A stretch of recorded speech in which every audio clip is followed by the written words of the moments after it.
So these are kind of the costs and kind of the procedures that you have for sitting for the CPA exam. And sitting for the CPA exam, they basically, let me focus that.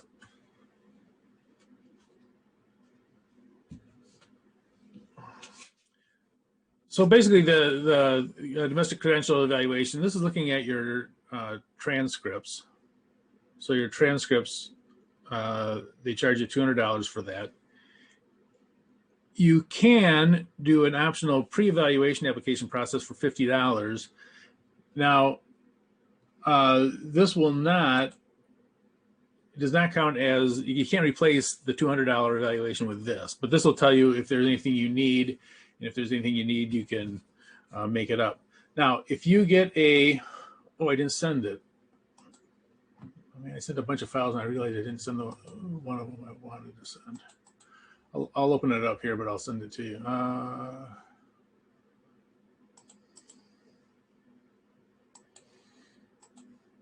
Now, if you go through, if you get a degree from Roosevelt, as I like to call it, they have what they call a template, and I'll show you that right now. So this is the template. I'll send this out in a second. This is a template, and you know, it kind of looks like gobbledygook, but basically this template says that if you get an accounting degree from Roosevelt, that you're in. So this is, I know it doesn't look like much, but this is what they look like. This is it matches up with the stuff that they require for their, to sit for the exam. So if you're getting a degree from Roosevelt,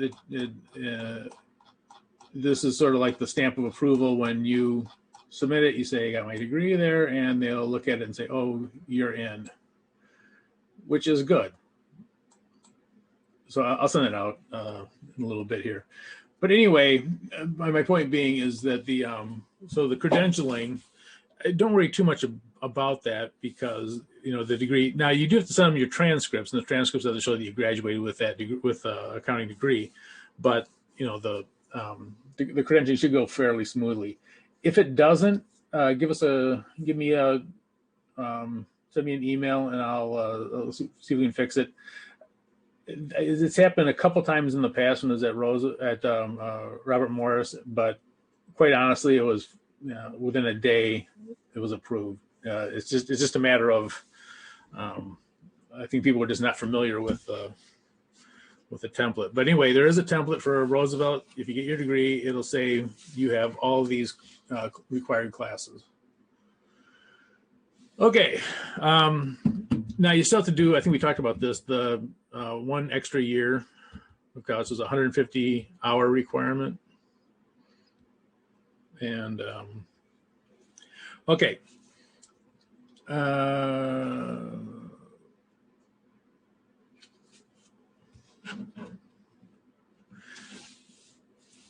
You're going to create your own, to do this, there's actually 2 ways to do this. If you do this optional pre-evaluation application, I think I sent that along with you guys. I think that's in there somewhere. Yeah, so if you want to, I know this is a lot of stuff. If you want to get it, the pre-evaluation form, you can fill this out. Have a manual form. You fill it out by hand and you send it into them, and they'll create an account from this. This is for people that have not actually created their own account yet. So they will create an account for you if you send this in. Now, if you don't do the pre-approved application, if you're doing the regular, you know, do my full accreditation, credential evaluation, $200, then you'll make this, you know, go to the online system and create a report account, I should say, and this is the link to it. And if you do that, then you're going to pay the $200 for the domestic valuation. The foreign credential one, I think, is a little bit different now. It used to be $250. Now, if you have foreign credentials, if you've been to someplace outside the United States, by all means, pay the extra whatever it is, $50 or $75, whatever it is, and get it, because that's obviously way cheaper than taking more classes, and it's also way quicker than taking more classes. So if you do have credentials from a foreign, wherever, whatever country, if it's Mexico or Canada or wherever, go through it, because if they can knock out even a few of the classes, it'll be good. And it's way, like I say, $50 is way cheaper than taking a class, and it's way more convenient. Are you familiar with FEMA credits? One more time? Are you familiar with the FEMA credits? No. So how do those work? I'm not sure about those. I was actually trying to look into it, because if you have few credits left, instead of taking a class, those are, you can go to, it's a government credit. You can transfer, I think it's in different state, university, you can apply there and transfer your credit, which will count for CPA. Oh, so you took classes at another? No, it's actually government credits. It's called FEMA credits. I don't know if you can look it up. I don't know if anyone's interested. Sure. I forgot the university name. I can get back to you. It's so much cheaper. It's like $100 or $90 per credit. So much cheaper. Oh, okay. Now, is it are those accredited? Yes, they are. Oh, okay. Yeah. Well, I will look at that. I'll look that up and see, because the classes in the additional, especially the additional year, if you're getting a bachelor's degree and then going to sit for the exam, the additional year can be in anything. So it doesn't necessarily have to be in accounting. Okay, so yeah, and so you're getting that. You're gonna have to send in your transcripts. You can do it electronically. There's a form. There's actually a clearinghouse that does it for most of the colleges, and you'll do it through them electronically, or you can send physical ones. Physical ones have to be sealed, obviously, so they can look at it. Okay, so this application fee of $120, this is actually for all 4 parts. And if you pay the $120, I think you have 6 months to take all 4 parts. You can also take one part for a lesser amount. So for instance, if I just wanted to take the business one, I could just pay, I had to get credentialed still, but I have to pay the application fee would be only $40 for that one section. And then the 176 and whatever, kind of like $400 or something, a little more. So anyway, the point being is that this is if you take all 4 parts, the 120. And another thing is this credential thing is a one-time fee. So if you take, if you take them into the future, it's not going to be, you have to pay that again, obviously. So this is a one-time, a one-shot deal. Now, if you can take these, you can take them individually, you can take them all in you pay for it all at once and take them all within 6 months, pay the 120, or take them individually. And the only thing is, if you have, and if you do not pass one, when you take the next class, you'll just have to pay the course fee and the application fee. But anyway, so this is yeah, so that's kind of getting the classes. But I look at the CMA credits. I'll look at that. So once they approve it, you approve them for the letter from the Illinois Board of Examiners. You get a payment coupon that you'll pay, and the payment coupon is good for 90 days. So you have 90 days to sit for the exam. If you don't take it 90 days, you have to resubmit. So anyway, this is the what you're going to get from the National Association of State Board of Accountancies. This, by the way, is a great group. This group has made it so much easier because it used to be every state kind of did their own thing, and they were all kind of wacky. But now, now the new, going through them is actually a much easier, and it's actually cheaper. I know it seems expensive, like an expensive exam, and it kind of is. But this has actually dropped about almost $200, a little more than $200, which is unusual nowadays to see fees actually drop on things, but it actually did. Okay, you notice the schedule. You'll schedule this with Prometric is what you're going to is a group, and you'll sign up for days. I would encourage you to sign up as soon as possible because those slots tend to fill up. And they tell you about when you go to the CPA exam, the basic stuff, bring identification, come early, all that kind of thing. Receiving the scores, I think they've actually made this much quicker now. I believe that some of the scores are actually you can receive them within 2 weeks. But yeah, so you receive the scores much quicker, and the testing windows are actually getting larger too. I think there's only they used to black out an entire month, but now I think they only black out like a week or two. I think it's 10 days they black them out. But anyway, the point being is that you have a larger window, so you have more choices to take the exam, more days that they're available, and also you get the scores quicker now. When I took it, you had to wait 90 days. It was horrible. You sit there for 3 months thinking you failed it until they finally send it to you. But anyway, so that's basically kind of the thing is you get credentialed, you get you pay the fees, you get approved to sit for it, then you make your appointment with the Prometric, and they will and you'll go in there and take it. It's an electronic test. It's all electronic, 4-hour long test.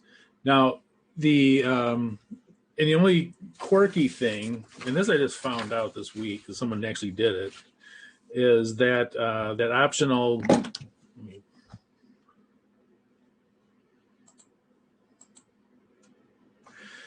this thing, it's not done online. Oops, can't even see it. That's all. It's a little too bright. This is a mail-in application. I sent that out to you guys. It's a mail-in application, and you don't set up your account for it. They'll set up the account for you, and they'll send you by mail. I think they email you this stuff.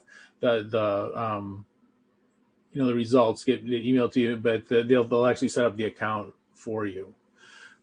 If you don't do this, then you go to here and set up the. So it's kind of like you can either do like this is A and this is or B. So if you don't want to do this one, the then you just go right here and you pay the $200. Now, even if you do the $50 though, you still have to pay the $200. So this is not does not substitute for the domestic credential evaluation. So it's actually, but for $50 you can figure, it'd be nice to know if you're lacking anything. And again, if you get your degree from Roosevelt, that shouldn't be a problem. The only thing you have to worry about are the hours. But as far as the classes and all that kind of stuff, it should be all good. Question on that?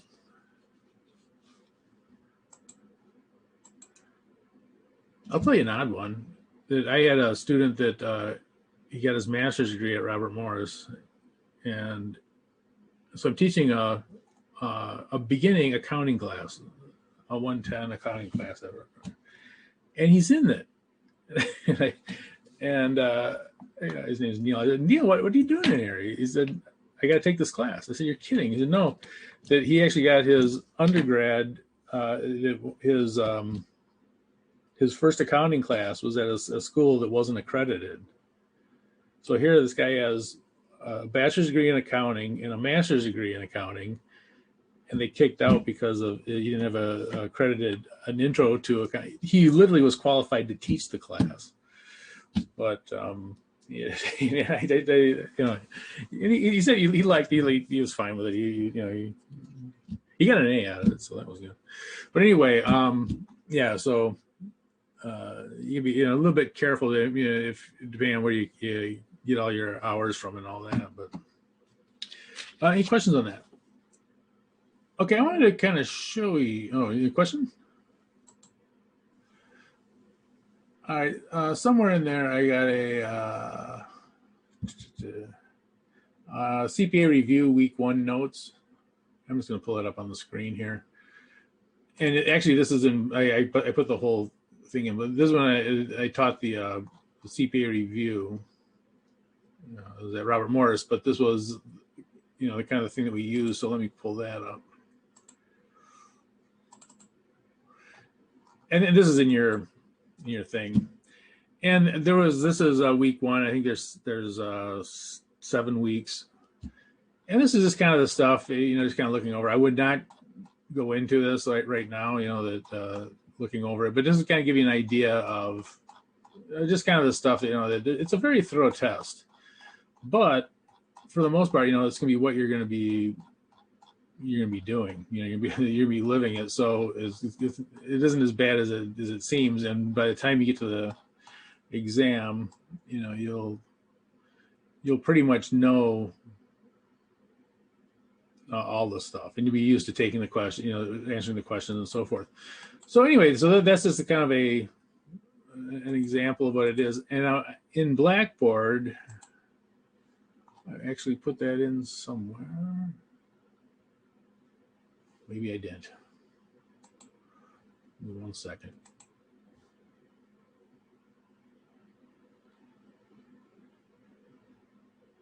Huh. What the heck did I do? I didn't do it? Boy, is that lazy.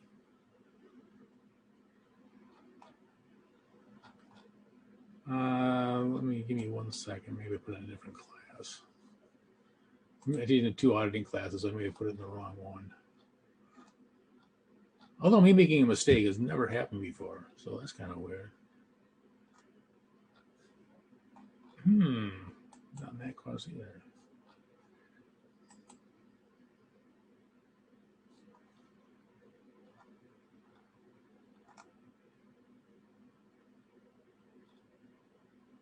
I apologize. I thought it was in there. I do not see it though.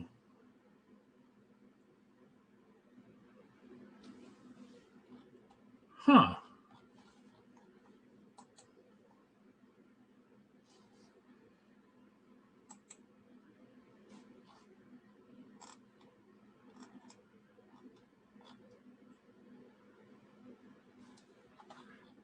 Hate to ask guys this. Do you guys see it? Is it in there? It should be. It should say a CPA review notes 2019. No, all it says is the sampling.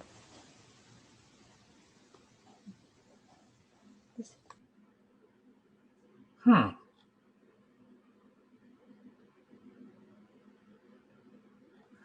Well, I'll figure out what I did with it. Now I'm mad because it took a while to do it. Because there's 7. There was 7. I didn't put it in here, did I? All right. Well, enough of me goofing around. But anyway, I'll have it loaded in there. That there are there's like 7 weekly notes, and it looks like a lot of stuff, but actually, it's not. I mean, it's and a lot of it's interrelated, so it's not as bad as you might think. And again, when they make these places make sure that they have no. It doesn't do them any good to have you fail the exam. So the places that actually make the reviews, there's Gleim, there's Becker, there's Wiley, there's a few other ones. They pretty much prepare you pretty well. You have to really go through the stuff a lot, though. I would say you go through it at least minimum 3 times, maybe more for the tougher stuff, and then you take the exam.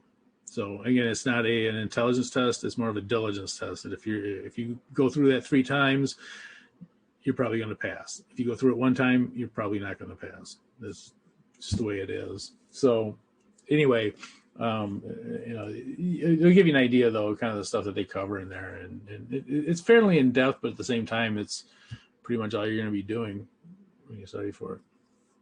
Any questions on that?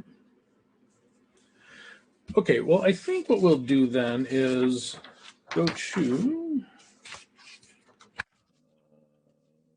not that. Let's go to the handout. I think on the handout we're on page 6.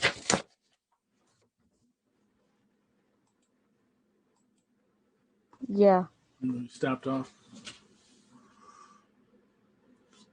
Okay.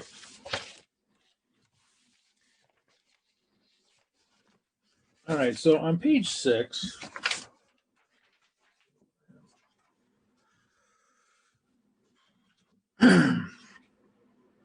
types of auditors. There are several different types of auditors that you have. The ones that we're talking about are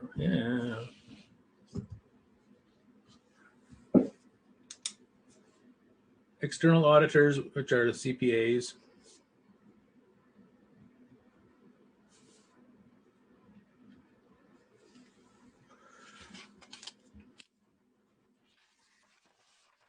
And so it's sort of like this, here's IBM. And here is the CPA firm, and the CPA firm will look at their financial statements, but these are external auditors. You can have internal auditors.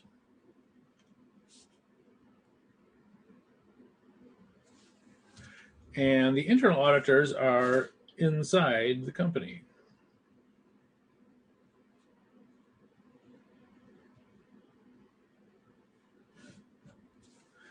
So, the external auditors are outside. They're the ones that will look at the financial statements. And the internal auditors are inside the company, and they'll actually be doing audits of different parts of IBM, for example, for IBM. So they'll have they'll go to different locations and all that kind of stuff, and basically look to see their operations. Sometimes these audits are financial, to see the financial statements are okay. A lot of times they're what they call operational audits to try to make improvements. I was an internal auditor. I was an internal auditor for Navistar and US Steel. So you actually will do audits inside the company of different operations, and it's not external. You'll work with the external auditors, but you won't. You're not going to actually be the one signing off on the audit. Now, the internal auditors know a lot more about the company than the external auditors. Why? Because we were there 360, 5 days. We were there the whole time. Whereas the external auditors show up for 3 or 4 weeks. So the question is, well, why don't we have the internal auditors do the audit? Why don't we have these people that know a lot more about the company? Why don't we have those people do the audit? It's because they're not independent.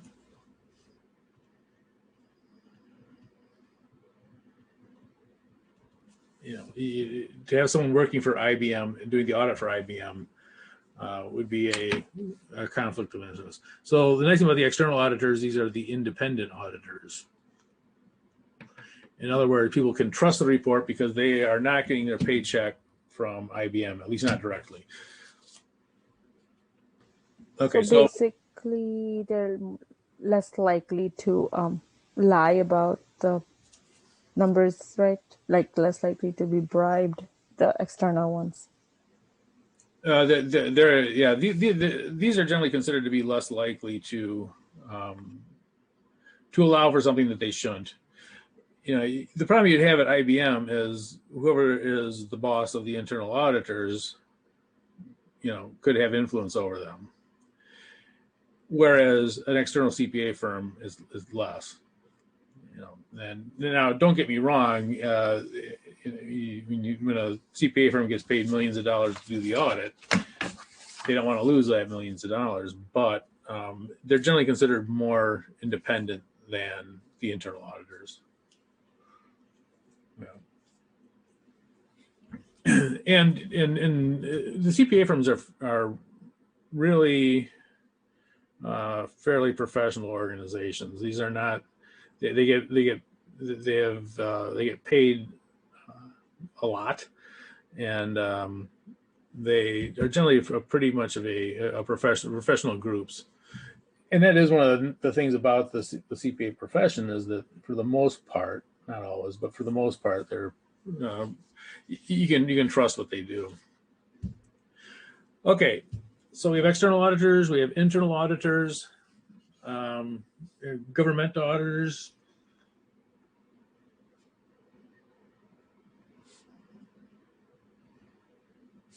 IRS auditors.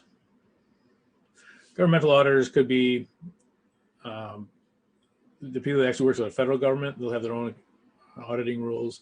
The IRS is obviously for taxes. They'll have auditors that will all do audits of people and corporations and stuff.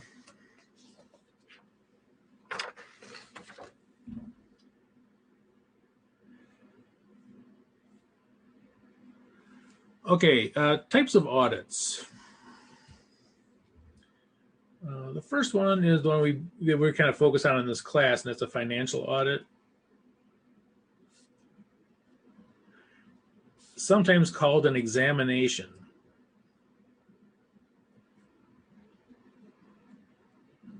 I know it's kind of a funny term, but that's, you hear it called sometimes as an exam. A financial audit a lot of times will be called an examination. That's financial, by the way.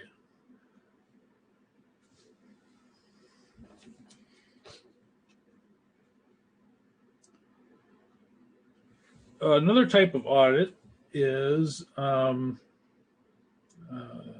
they find as a operational audit.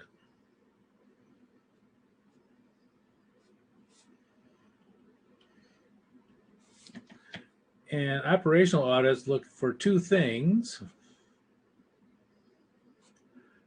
They look for effectiveness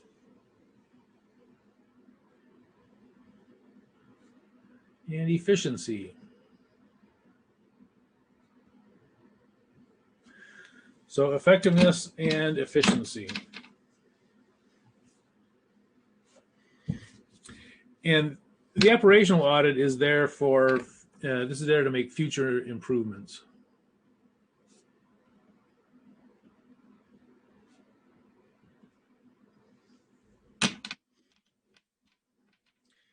The whole focus of it is to make things better usually.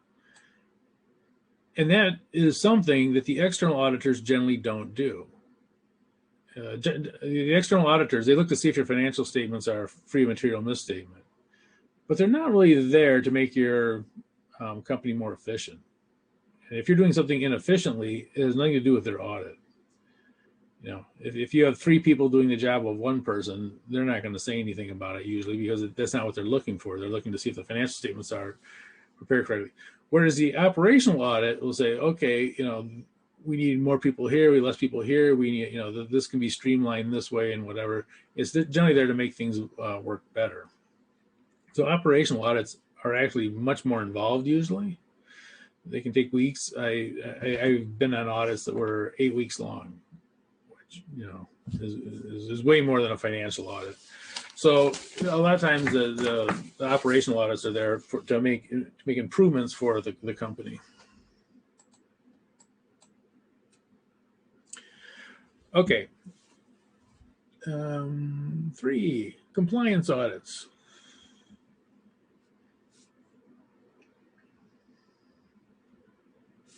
These are like the IRS. There's other ones too, but the IRS is probably the one you think about the most. Are they complying with the tax code?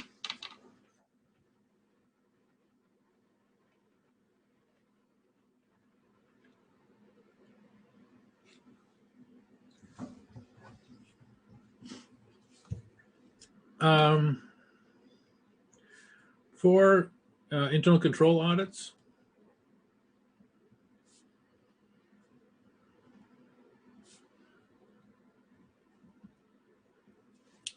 and these are audits that are done on internal controls, which we haven't really talked about, and we probably won't talk about them for a little while.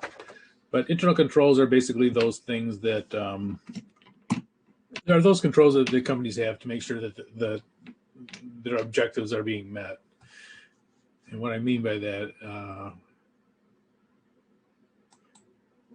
well, I'll give you one that we're probably all familiar with. If you go to like a fast food place, you go up, you order your food, and you pay for it. And so someone takes your money, and then someone else brings the food out usually, and or whatever. Well, why do they do that? Why do they hand you a receipt? Well, they do that for a reason, and they do that to make sure that things are rung up in the register. So, and if you have someone working a window, their first day, as a cashier, they're going to know how much a Happy Meal costs. So, and someone orders a Happy Meal, that's $4.38, whatever it is. How do you know that they don't just take that money and put it in their pocket? Well, because that's why they give you a receipt, that to make sure that they actually ring it up. So there are things like that we're so used to seeing a lot of times that it's a control that there's a lot more than that in companies, but the idea is the same, is that those are the things that you can actually do audits on to make sure that those controls are working the way they're supposed to. Okay. And one of the things you also sometimes see is what they call an integrated audit.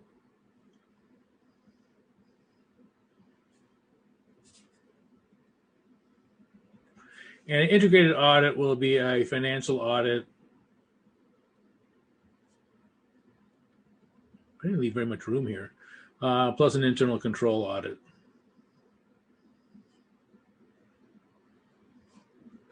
Publicly traded companies are the ones that usually get those, where you actually do both a financial audit and an internal control audit at the same time. So this one is really, it's not necessarily that it's a different kind of audit, it's just combining audits. It's generally more efficient to combine those audits. What's the fifth one? Integrated audit. Let me write down here. Sometimes you see this listed as a type of audit. Sometimes you don't. But integrated means that you're doing two audits at the same time. And again, it usually is the financial audit and the internal control audit. Publicly traded companies will get those. So again, the thing is, it's not necessarily that it's completely new. It's just that it combines two audits at the same time. And the reason being is that it's more efficient that way. And by the way, that's required by the law for publicly traded companies.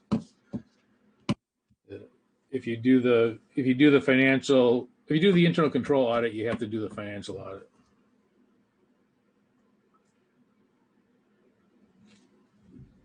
Okay. Now, assurance services attestations. Auditing is actually an attestation. You're putting some kind of a stamp of approval on an audit, but they usually think of these as different types of services for CPA firms, and so there's a few other ones besides the audit. One of them is a review, which is sort of like a mini audit.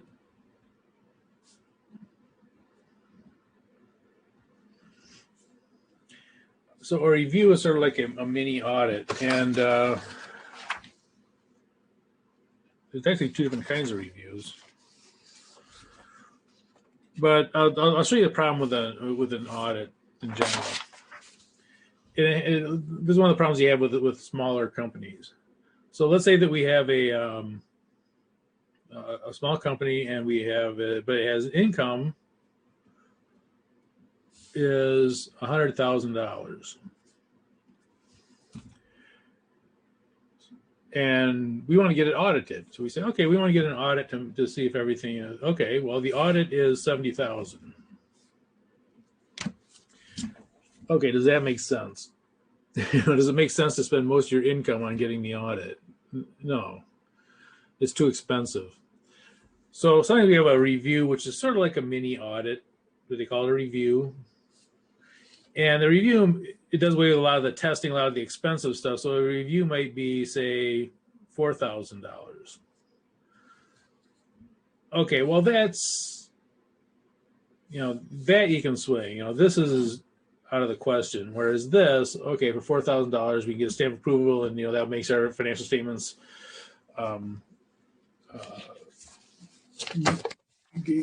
gives a better feeling to people who want to use our financial statements that you can rely on them.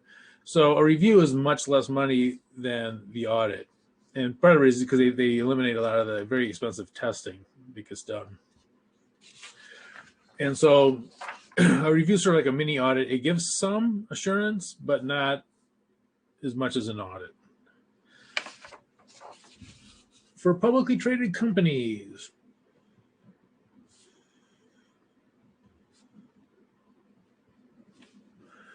I think I talked about this before. They call them issuers. Publicly traded companies put out quarterly reports.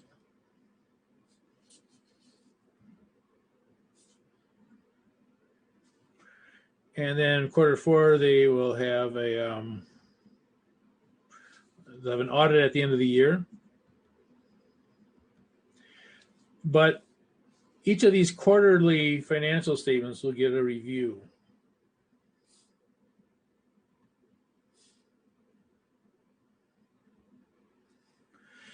So if you have a large client, it's not like, oh, we'll never do reviews, because these are big companies. They're not little companies. They get reviews. There's a big company. Well, actually, if you're doing a publicly traded company, you're going to write 3 review reports for every 1 audit report. So reviews are not only done for small companies, but for publicly traded companies, they do a review for the quarterly results and then do an audit at the end of the year. But like I say, it's kind of like a mini audit. They do less. They don't do the expensive testing and that sort of thing. Okay. Another one that's commonly used is agreed upon procedures.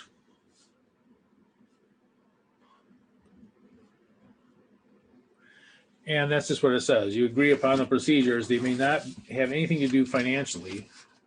They can, but a lot of times they may not. So agreed upon procedures, when you actually do something that and testify that something is correct based on what they want you to do. So the agreed upon procedures. I had a friend who was at an auditing firm in Texas, and Texas has these branches that are literally like thousands of acres.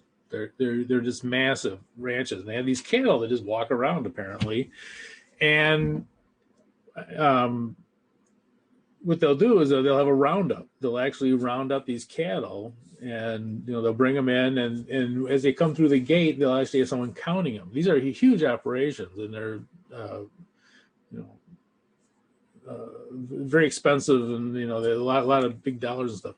So anyway, they actually will have the CPAs will be standing around in suits, counting cows coming through the gate to see how many cows that they have for their financial statements, because those cows are their inventory, and they're some of them are very expensive and all that kind of stuff, and so they literally have agreed upon procedure of counting the cows as they come in, and that's CPA firms will actually do that. I told it in class the other day, and a woman said there's a place in Illinois that does that. It has this huge farm, and that they have their roundup, and they bring all of them together, and then they count all the cows that come in. So anyway, it's a strange thing, but it's also a very important thing for people that are running those large ranches and stuff like that. All right, I'll put one more thing on there, and then we'll. I'm back. Let's do this. Another thing that companies will have is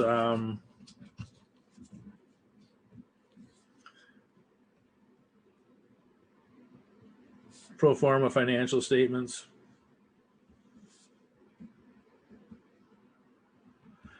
And these are usually financial statements that have kind of what if questions. And they say, well, what if this happened? How would it change the financial statements? And it's kind of a strange thing. Pro forma and projected financial statements are both, I think, kind of strange, and they are they have the potential of problems in it. And that when you're actually putting a stamp of approval sort of on financial statements that actually for stuff that hasn't happened yet, you can run into problems with that, even though the report says these are theoretical results. Sometimes you get people that rely on them a little too much anyways. I have a video maybe I should have I should show up for that. It was a company that went bankrupt. Okay. Oh, that's the wrong thing.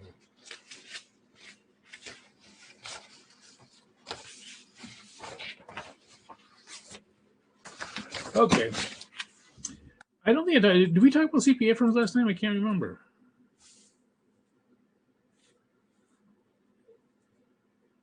I can't remember if we talked about this or not. We didn't. No. We didn't. Didn't? Oh, okay. No. Well, let's talk about them. Okay, so CPA firm types. CPA firms come in different sizes. And a CPA firm, a local firm, you could have, one CPA. And so, when you pass the CPA exam and you get licensed, you can actually just go into business for yourself. And you'll get clients and so forth that, generally they do more things like bookkeeping,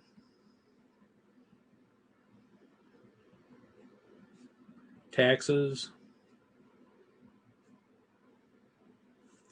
those sorts of things. They'll also make financial statements for them, for their clients.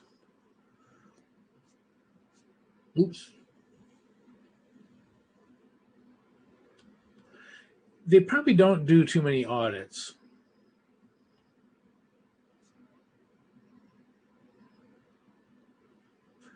And the reason being is that smaller companies, first of all, audits are expensive, and second of all, they really don't need them.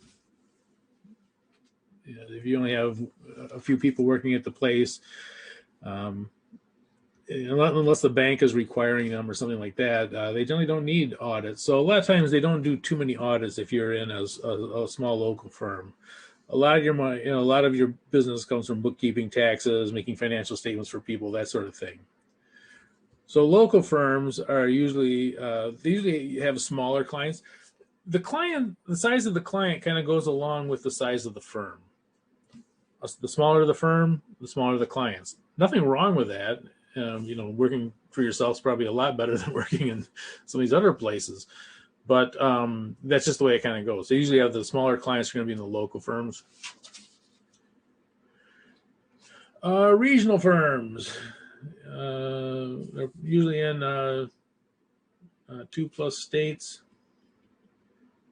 And they go by the region a lot of times. There'll be ones in the Chicago area. And the Chicago area ones will work in Wisconsin and Indiana and Illinois, obviously. And so a lot of times you have these regional firms that they're bigger. They have several CPAs, probably 10+ CPAs. And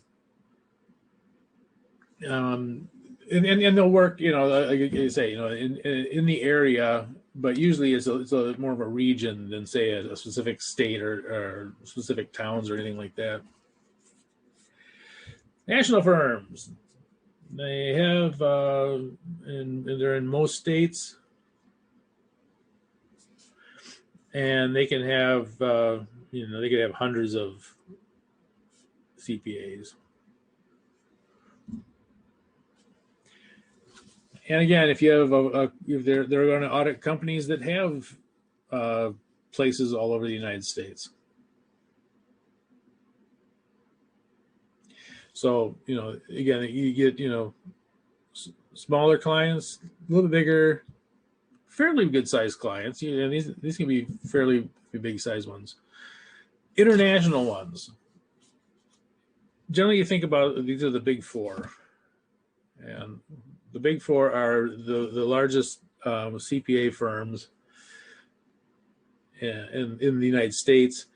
And these four are international firms. And so if you're auditing an international company, for instance, if you're auditing, let's like Ford. Ford has auto plants all over the world. They sell cars all over the world. They have operations all over the world. If you're going to do an audit of Ford, you need to have a CPA firm, offices all over the world, because that's what they are all over the world. And so if you do an audit, you have to have those offices all over the world.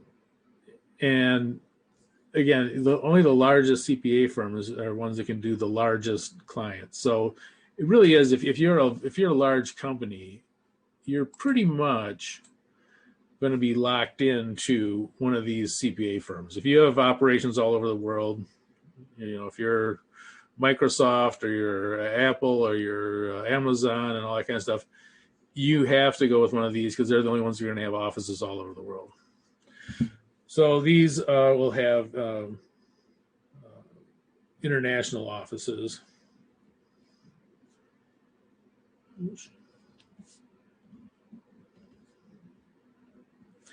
In most countries.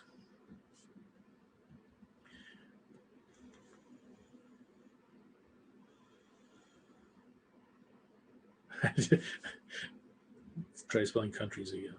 Was Arthur Andersen also international firm? They were huge. They were the biggest. Yep. Yeah, Arthur Andersen was Arthur Andersen was the biggest firm there was. Arthur Andersen, many of you guys know that in Enron,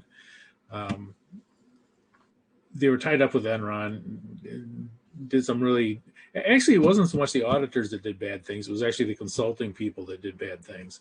The consulting people did bad things, and then the auditors put their stamp of approval on it because they didn't feel like they could go against the consulting people did. But yeah, it was the biggest firm, CPA firm. You wanted to have Arthur Andersen's name on your financial statements on the audit report until Enron. And after Enron, no one wanted it. And there's an interesting thing in that Arthur Andersen, they were sued and so forth. They actually won the case, but it didn't matter because no one wanted their name on it. So it was the largest CPA firm by far. And it disappeared within a year or so. Unbelievable. How fast the collapse was of it. Because again, like I say, everyone wanted their name on their financial statements, and then no one wanted it. And Arthur, and this is back then, I think there was a big 6. I think when I went through school, it was a big 8. They kind of been condensing and merging and all that kind of stuff. But Arthur Andersen was far and away the biggest, like 2 or 3 times the size of any other firm. And yeah, they disappeared. I mean, a very shocking, shocking moment. Not as shocking as me disappearing, but okay. So these are international question. Can you go back to page 6? I missed the third thing that was under assurance services. Sorry. Oh, that's fine.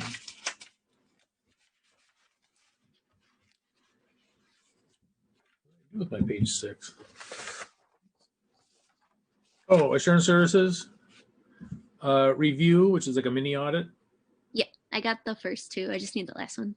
Oh, pro forma financial statements. Okay, thank you. Yeah, pro forma and projected.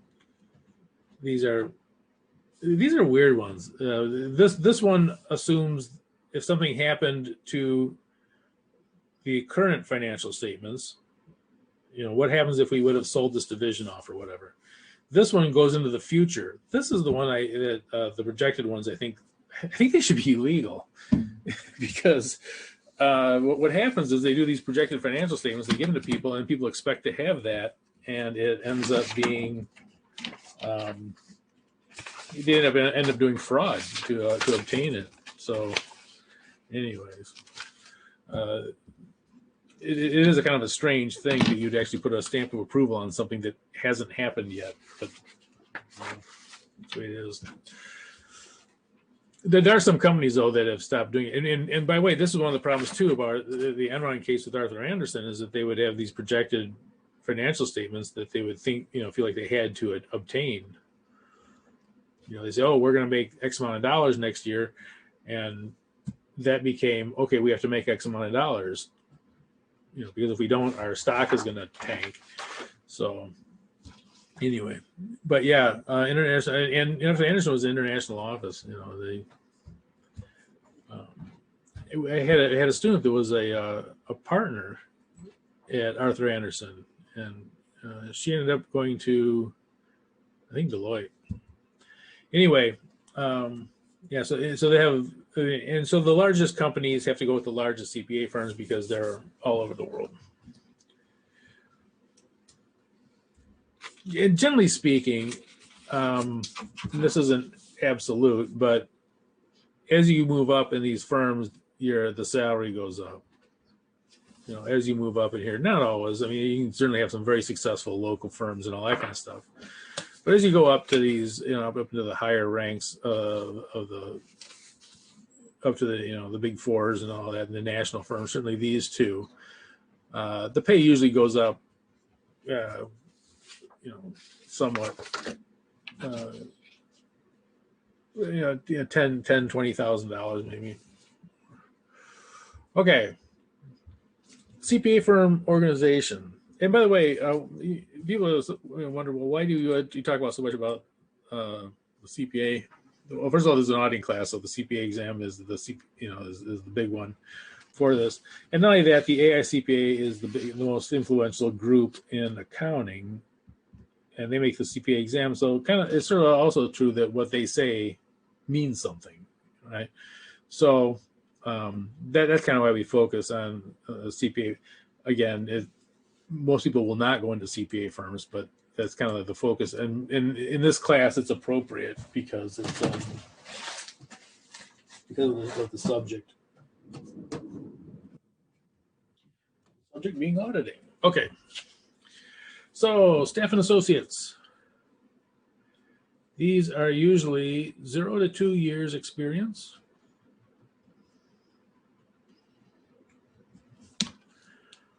You do not have to be a CPA to do it.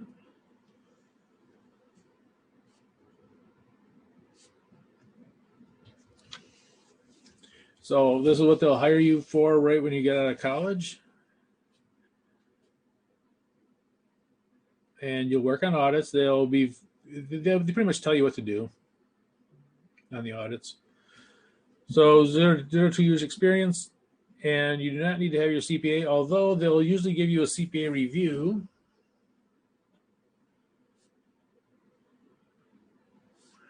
And they'll expect that you sit for the CPA and pass it in that 2-year period.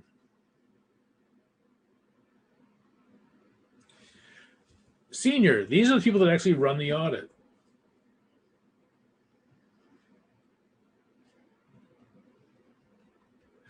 And these are the people that the CPA exam is aimed at.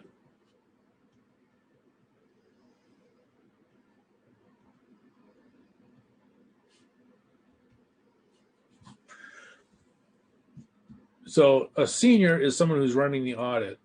They're the one that's making the decisions on how to, what to test and all that kind of stuff. Not that they won't be influenced by these other people, but they'll be the ones that'll be in charge. They'll be the ones that will be telling the associates what to do and, handing out all the marching orders to people for their part of the audit. Say 2 to 5 years experience.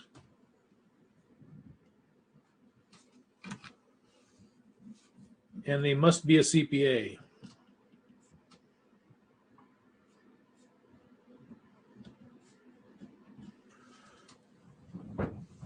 So this, you expect to get your CPA here, and you must have the CPA before you can be made a senior or in charge. If you're running an audit, Legally, you must be a CPA. Kind of like being a doctor, you can't practice being a doctor without a license. Same thing here. You have to be a licensed CPA to run an audit. Okay, move up to seniors. Scratch that. Move up to managers, and say 5 to 15 years. Also CPA. And they'll usually have anywhere from, say, 2 to 5 senior auditors working underneath them.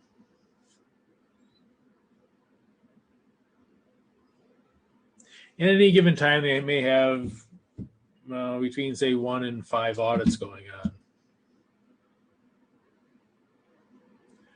So managers, again, they move up, and they usually have the say 2 to 5 senior auditors underneath them, maybe more depending on the size of their clients and all that kind of stuff.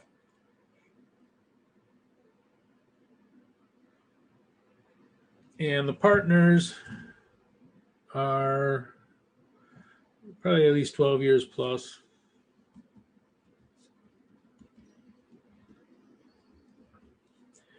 And they'll have, usually they have like a couple managers.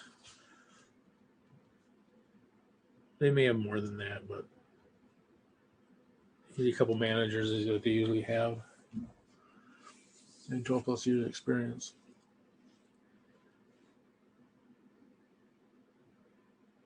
Okay, salaries for these would probably be somewhere, the larger firms are going to pay more, but a staff assistant probably be, so we say 50 to 70,000 to start out with.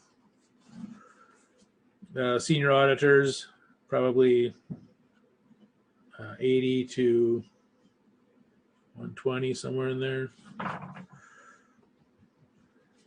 Managers,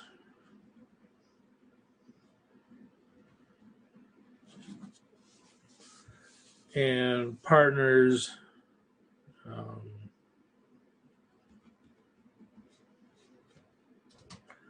there are many partners that are making over $1 million a year.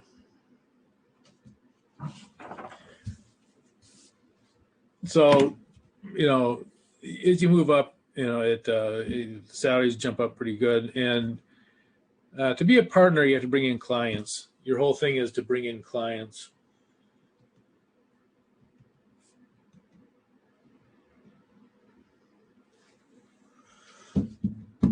And this is their job is to bring in clients. And so the way you move up from being a manager to a partner is show the ability to bring in clients.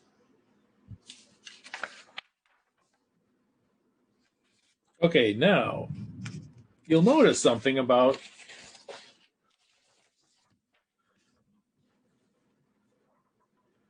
this. It says 0 to 2 years. They don't have staff assistants hanging around for 3 years, 4 years, 5 years. Come down here, 2 to 5 years. They don't have in charges standing around for 6, 7, 8 years usually, and so on and so forth. And you say, well, why is that? Well, it's either up or out in a CPA firm. So, for instance, you'll have a partner, some managers,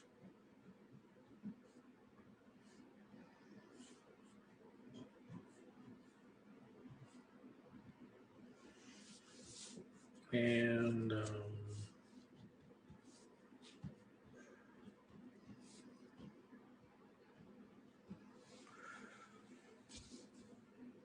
some staff. Oops.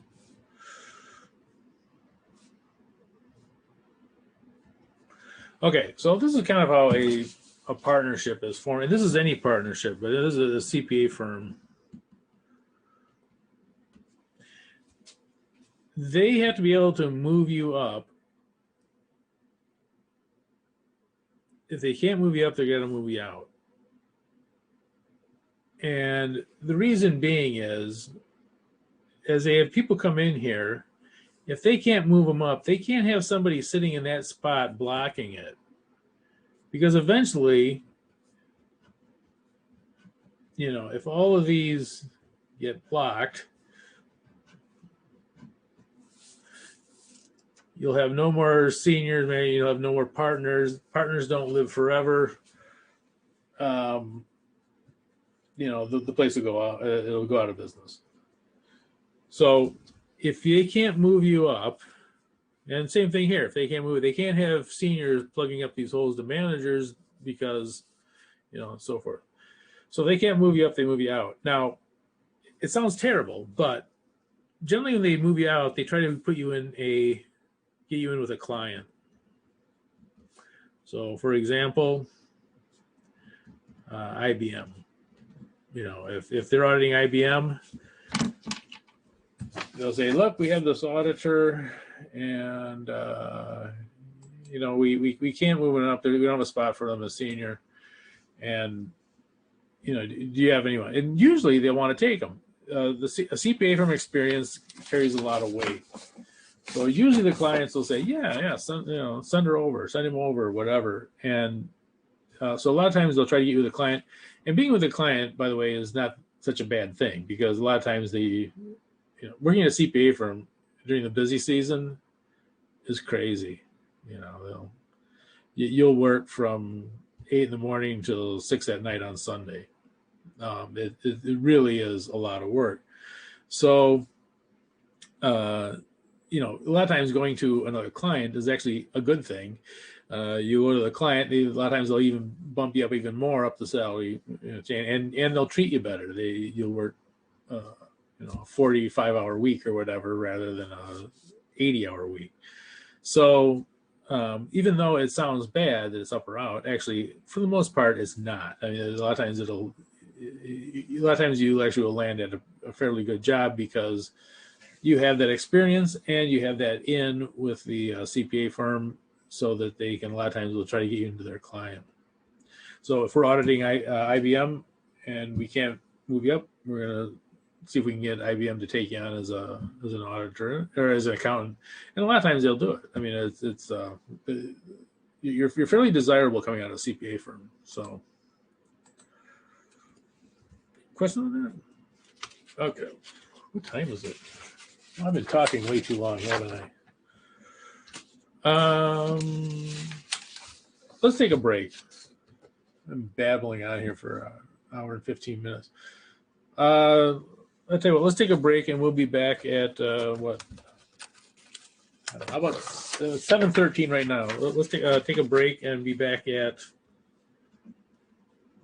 7. Let's say 7:20. All right. Okay. Yeah, take a break.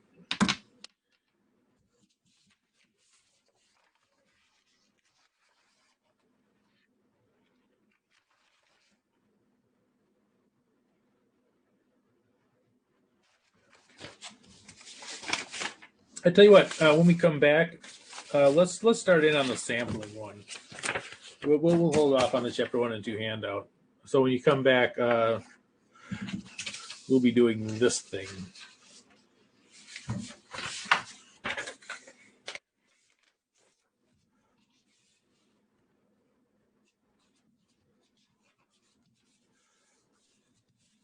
Professor, did you put that in there where we can print that out? I think so. It should be in there. Okay, I'll check it. Thank you. Yeah, let me see what it's called. It's called classical sampling. Yeah.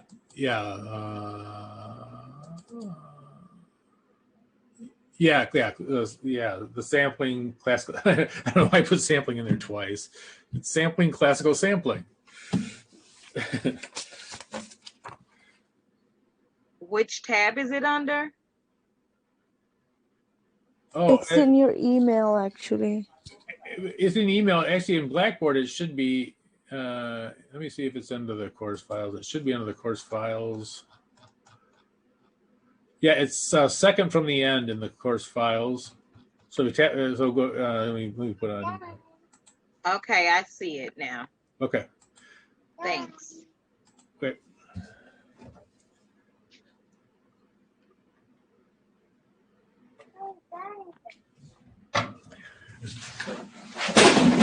Oopsie daisy.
turn my mic on. Okay. Yeah, so if you have, that wasn't very helpful. If you pull up this classical sampling handout, if you have not already.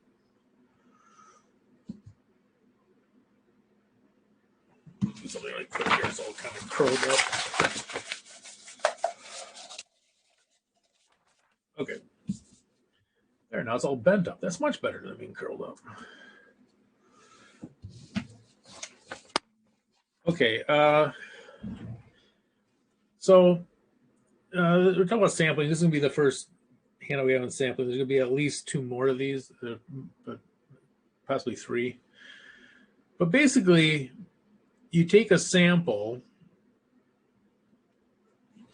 of items and you use that sample to project over the entire population of whatever it is.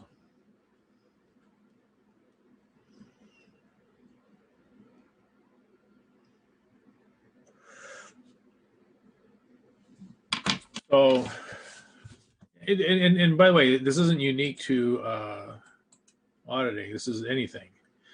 You know, when you take, for instance, the coronavirus vaccine, you know, they'll test it on a few people, and then they'll project it over the entire population. Okay, so you know, they'll take I don't know how many people they take, but you know, 3,000 or whatever. And they'll say, okay, it works, you know, 92% of the time on these people. So we're projecting to do that in the entire population. So that's the whole idea behind sampling, is you take a smaller number. Sometimes it's because it's more efficient to do that. You can actually get fairly accurate, you know, within, you know, 99% accuracy or 95%, whatever, with fewer numbers. But sometimes it's impossible. It'd be impossible to take the virus vaccine and test it over all 7 billion people on the planet. It'd be impossible. Okay, well, we run the same thing in auditing a lot of times too. That, you know, first of all, it might be more efficient to do a sample rather than do the entire population, but also impossibility. If you were going to audit the inventory for Walmart, it would be impossible to do it 100%. There's not enough auditors in the world to go to all the locations of Walmart all over the world and to look at all of their inventory. You know, it's impossible. So you have to take a sample to do that, you know, for a lot of audits, because it's taking 100% is simply not feasible. All right, so, but it's not necessarily bad, because you can actually get fairly good results, you know, with it. You know, weird reflection off the wall here. I'm not sure what.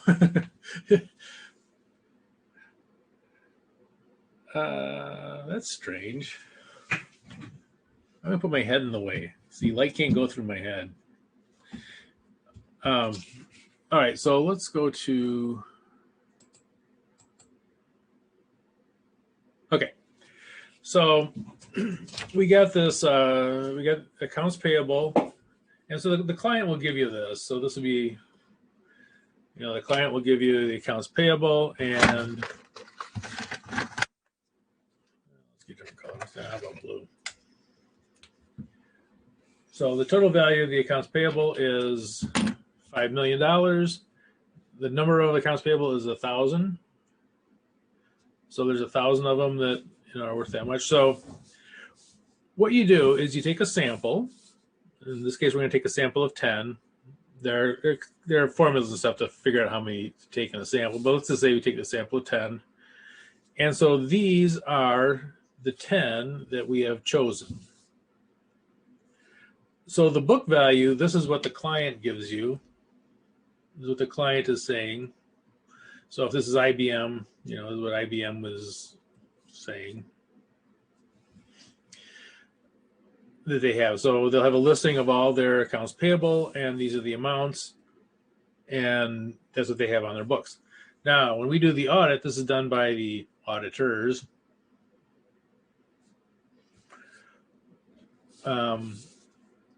We will check and see if these are the correct amounts. You know, so for instance, this first one the client says is 3877, 3877. Okay, that one's fine. The next one the client says is 5826. When we do the audit, we can, oh, look, it's a little different. Now, quite honestly, I made these a little more exciting because it's,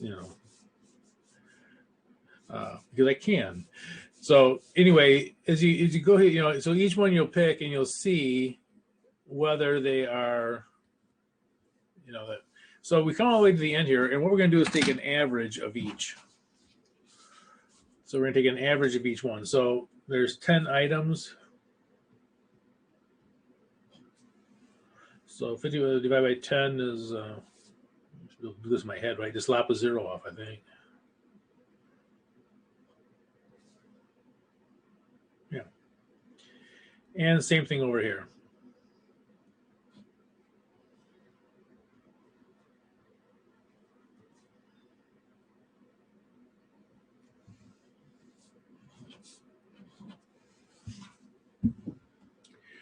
So when we pick our sample, we get our average.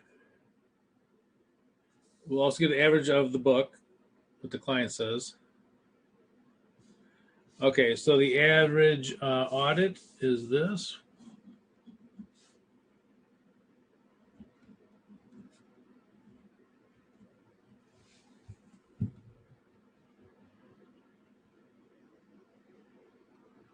And the average book value is this.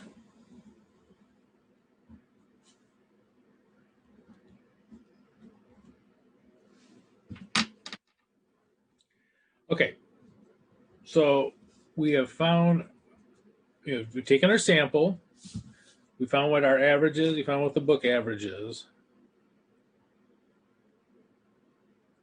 And so now we're going to project that over the entire population. So we're going to take those averages and say, okay, we're going to assume that these are, these represent, if we did our testing correctly, if we picked a random sample and all that, that this will be representative of the entire population. So we're going to project it over the entire population. So we're going to take these 10 items and project it over the entire 1,000 items and $5 million worth of accounts payable.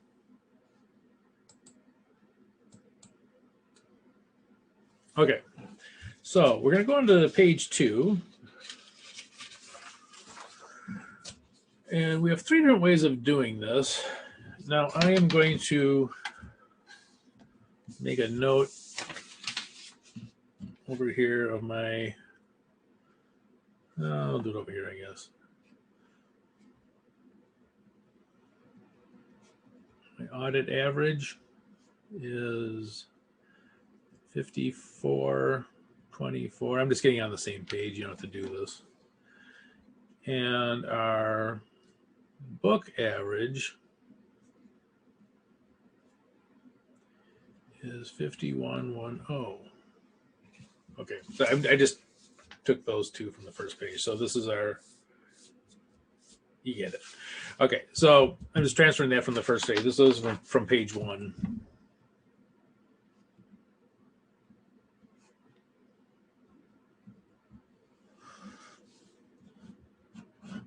Okay, so these are the different methods that we're going to use to figure out what we think the entire population is really valued at. Okay, mean per unit just means the average per unit. And we're the auditors, so we're going to take our audit average and say, okay, everything in here should be at the same as our audit average. Every item should be valued at the same as our audit average. So we are going to take the audit average times the number of items in the population.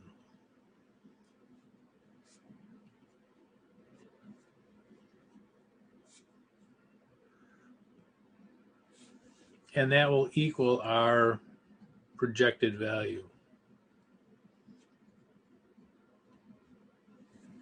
Okay. So our audit average is 54.24.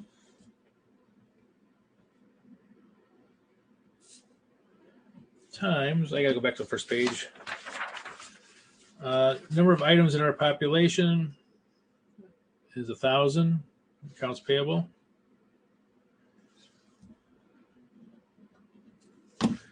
Again, that's from the first page over here.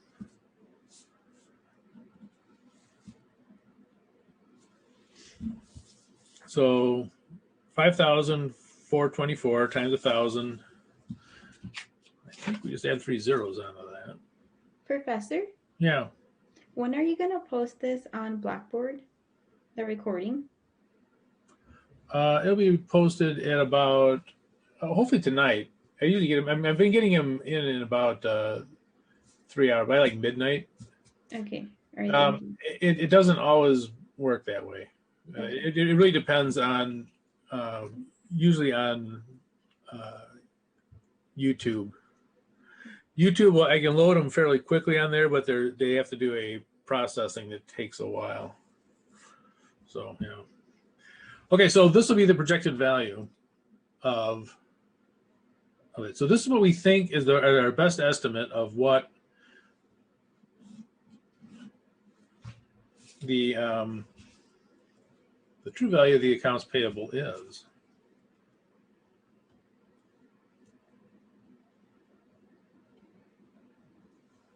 Oops, that's that gap there is. So 5,424,000. That's what our best estimate of what this is using this mean per unit method. Now we're going to compare that to the total book value.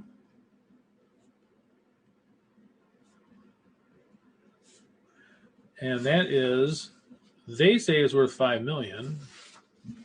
The client does. So we're going to subtract those, and the difference is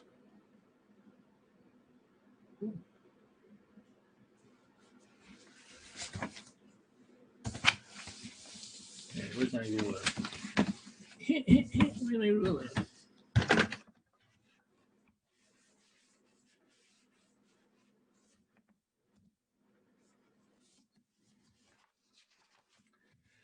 I found my ruler. Okay.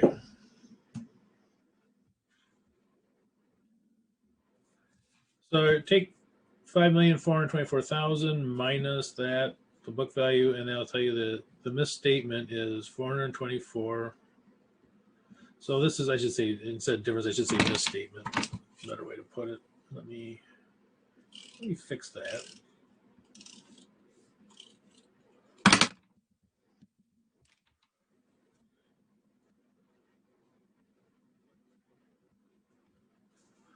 Okay, so this is 424,000. Okay, now, so this is what they have on their books, 5 million. We came up with a projection of 5,424,000.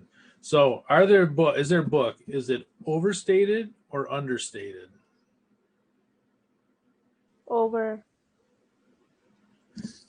It's overstated. Understated. Sorry. It's actually understated because we're saying this is what our best estimate is of what it's worth. So if they only have 5 million, we're saying it should be 5,424,000. So this is actually an understatement that they should have more.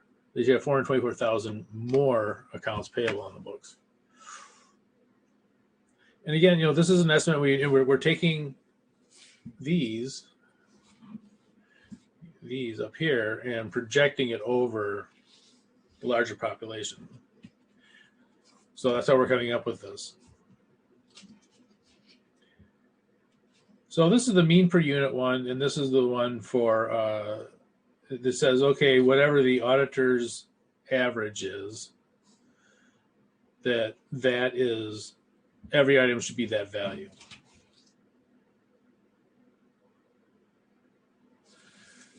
Ratio estimation is a little bit different in that ratio estimation says that if there is an error, that there's going to be some relationship between the error and the size of the item. In other words, bigger items will be misstated more than little items. So ratio estimation says that, you know, it'll be a ratio that large items, again, have more potential to be misstated than smaller ones, and so there'll be a ratio to it. And the formula kind of looks like this. You'll take your audit average divided by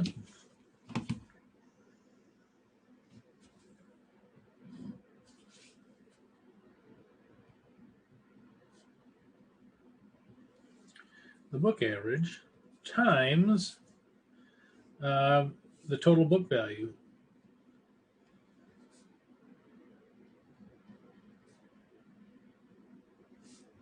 And this will equal our projected value.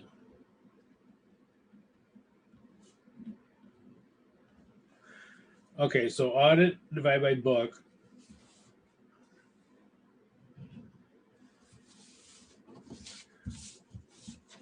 Come up here. Yeah. Okay, the audit. You know, let's do this. Let's give these guys a little bit of color up here.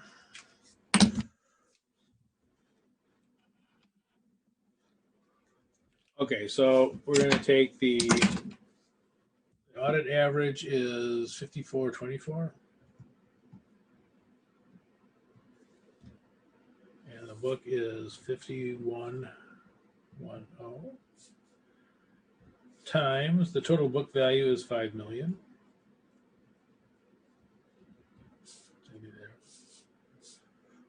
And so what did that equal? So you'll notice that this is the ratio here, and that this on the bottom here is the book value, and this is also book value. You know, so this is sort of like weighting it by the audit average and the book value, but the book value is being weighted by the number. So in other words, if these are a little higher or lower, it wouldn't change anything. All right, so this will look like this. This one we need a calculator for, or at least I do. Open up a tad.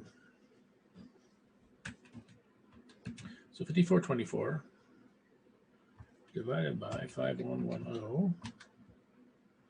It's that times 5 million equals 5,307.24. Okay, I mean, you guys may have more decimal places. I got a cheap calculator, so I'm going to round it up to 241, but I'm not sure if it's probably doesn't matter too much. So this will be our projected value is that. So 55,307,241.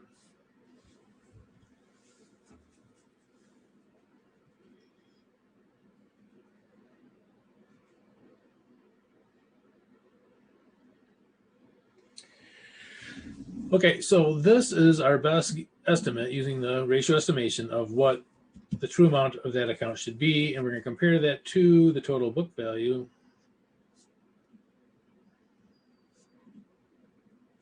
And I did not space that very well.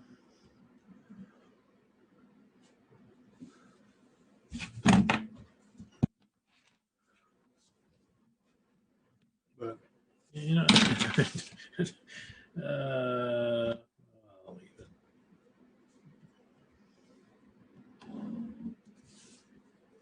Okay, so the difference is 307,241. So that is the misstatement.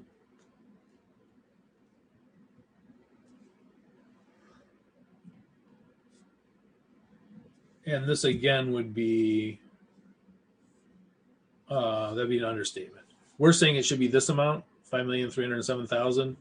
They only have 5 million on the book, so they're understating it by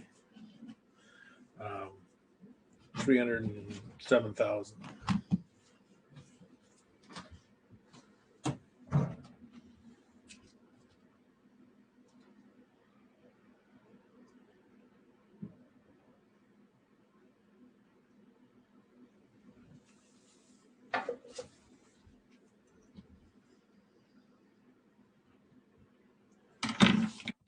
I know.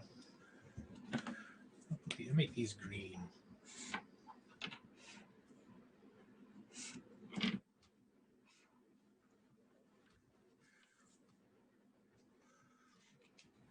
So you already see that these two different methods, they come up with a little bit different, misstatements. It does depend on how you project it. Okay, and difference estimation is sort of like this. We'll take the audit average. This is a little bit different. You take the audit average minus the book average.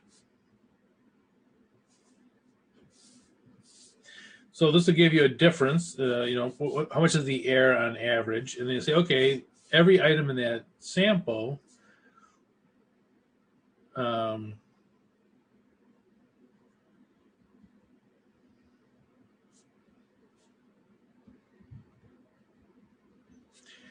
and this will equal, and this is the different thing, that this will equal the misstatement.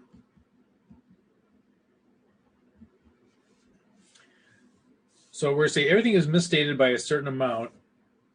So here's a misstatement on average. Multiply it by the total items in the population at 10,000 or 1,000, and this will give us the misstatement. So we're going to get the misstatement first, and then the projected value. So this one kind of goes a little bit in reverse order, in that instead of getting the projected value first, I know, we'll make these yeller.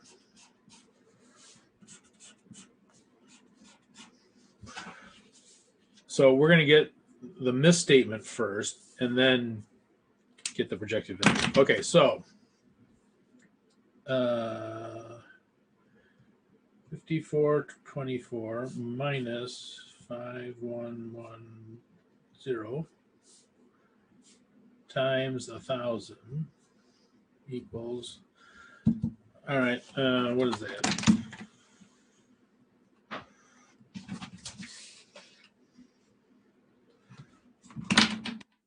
520, scratch that. 5424 my 5424 minus 5110.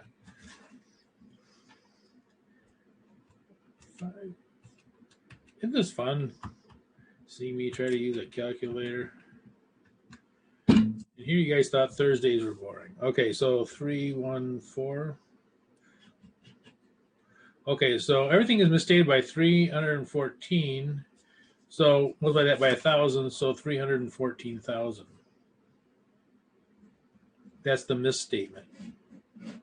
So that is this.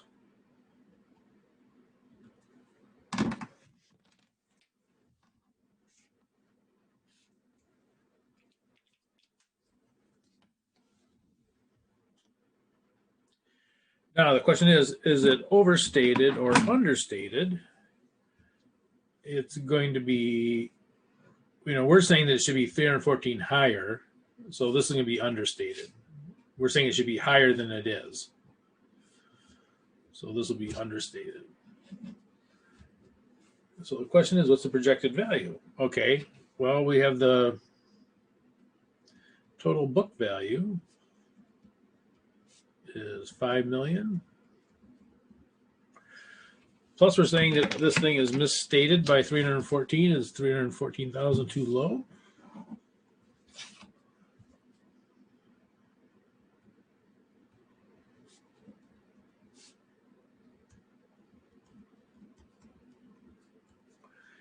So this will be the projected value. That's value, by the way. All right, so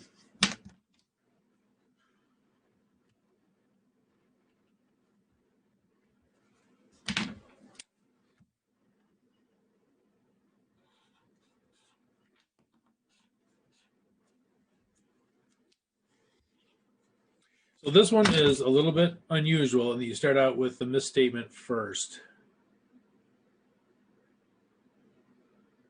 and then you figure out what the projected value is. You say, okay, everything is misstated by the same amount. Okay. We're going to call it a class, but this will be next week. So do page 2 or page 3.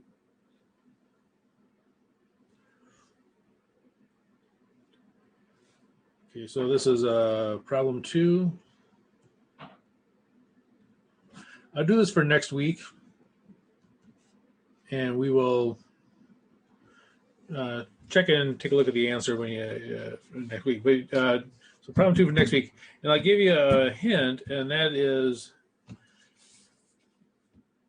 there are ones that will be overstated and understated. So you're going to come up with the same audit average, but there are going to be ones that are understated and overstated. So that's not a mistake. It's just the way these projected values work out. So you're going to find ones that are over and understated on here. So for next week, do this one. That'll be it for your homework. And